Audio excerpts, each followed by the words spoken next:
And we're back with 90 Seconds Plus with Invercargill City Mayor after a break last week with Recycle Rangi, or Councillor Ian Pottinger. Now remember, if you didn't see that video, make sure you have a look. We'll have it linked at the end. And anyway, welcome back, Nobby. So, kicking off the week, you're a busy week for you last week. You were over up in Queenstown for the local government meetings. Give us a bit of an update on that, including the three waters. Yeah, key issue there is the renaming of three waters into affordable water, going from having 4 entities in the country down to having 10 now. So we're in bed with Otago Southland. But look, I've said this many times, I continue to be opposed to the three waters reform. What's happening is, when we combine with some of the other councils in the Otago Southland region, we've got about $14 million worth of debt that goes across on our three waters. Some of those councils have got 10 times that much going across. So what that means is, as you get to the new entity, you have to service the debt. So we will cross-subsidise other areas on debt servicing alone. It's not a good deal for us. If I could get us out, I'd just stand us alone. So I'm praying for a change of government at the end of this term, because I think that they'll bring a different approach to this whole problem. It's a big issue for the country, and so what it really needs is that the Minister said, look, if we're looking at it on economic grounds only, we'd only have one entity for the whole country. So if you start thinking about that, that's like having one entity for education, one entity for health. The tax dollars need to pay for the upgrade that we need to have on waters. They need to take water over. It's an important thing for the future, instead of leaving it with ratepayers to resolve.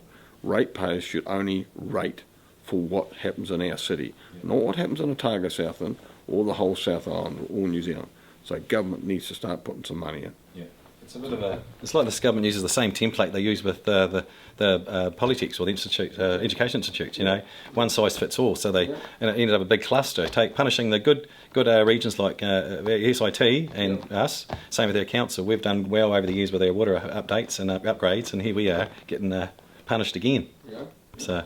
Well, moving on, we've got another topic coming up, was the art gallery, or the proposed art gallery, and thoughts there. What's your thoughts there? Following on from the recent discussion I had, for want of better words, with the art people, they're quite clear now that we will not have an art function in the new museum. It is purely a historical museum that tells our story. So the issue then becomes, where do the art people go? And art people is not just one group, there are a number of groups. So Bex and Munson runs one group, Invercargill Public Art Gallery runs another one, but there are other factors as well. So the issue is two things. Do we have art in its traditional form, which can be seen as paintings and photographs, or do we have living art, which has a much wider context? So it could be performing arts and stuff like that. So we'll probably end up with the living arts, but where do they live? The current He Wakatui building, I don't think is a good look. It's not good space, it's got no car parking. And so I've floated some ideas at them. You know, could we go to the old bank building on the corner of D and Tay? And that's not say we will go there, but we're going to have a look at that. They were quite keen to have a look at that. Are you talking other venues? Would we end up somewhere along the lines having an art gallery built, and then have pop-up galleries? But most of the cities, progressive cities in New Zealand and certainly in Australasia, have their art gallery functions right in the middle of the city, where they get the foot traffic. So that's what we're looking at. Because I think it's important to have it accessible for locals and visitors, because again, visitors like to, that's some of the things, that's what they like to do when they are visiting a city, is have a look at the arts and the bits. Very much cater for the visitors as well. So it's a bit of a work in progress at this stage, but we're looking at somewhere in the inner city for them. And then another topic has been floating around is beach at Otepuni. Do the Otepuni up, or help it make it inclusive, or include as part of our city upgrade. And well, some of your trolls online give me a bit of a flogging for that.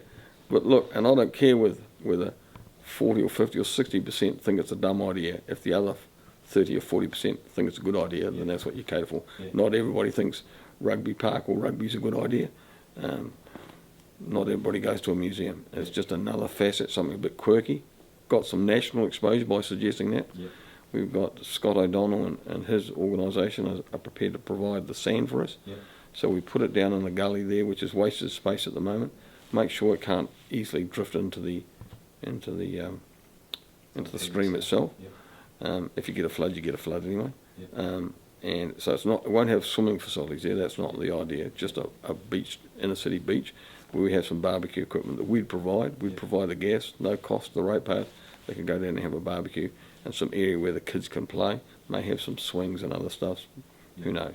It's a great area down there. It's always been neglected, and then you get all these people going on, we need more green spaces. I mean, we've got beautiful Queen's Park, but then we've also got that whole Otepuni area, and it goes quite a length of the city, the green area down there, but it's just more neglected or just not utilised. And I've been down there years ago, I remember just sitting down and enjoying it, and it is actually quite nice and peaceful there on a nice day.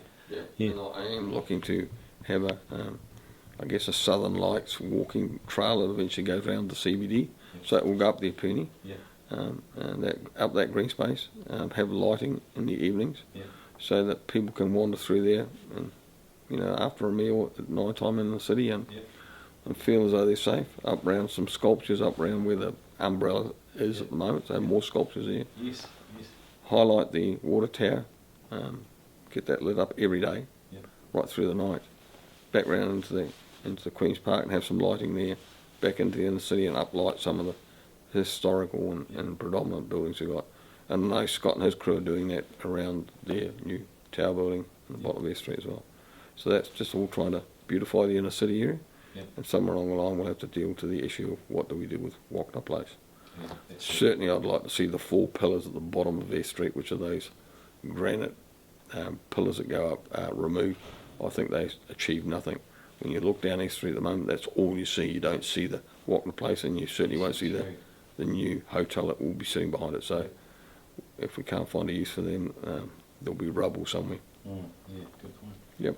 All right. Well, that's another episode of 90 Seconds Plus with Invercargill City Mayor Nobby Clark. Make sure you check out our website, because Amy Wilson, our reporter, has done a story, a catch-up, I guess, of 6 to 7 months in now of the mayoralty, where Amy has a chat to Mr. and Mrs. Mayor. Until next time, see you later.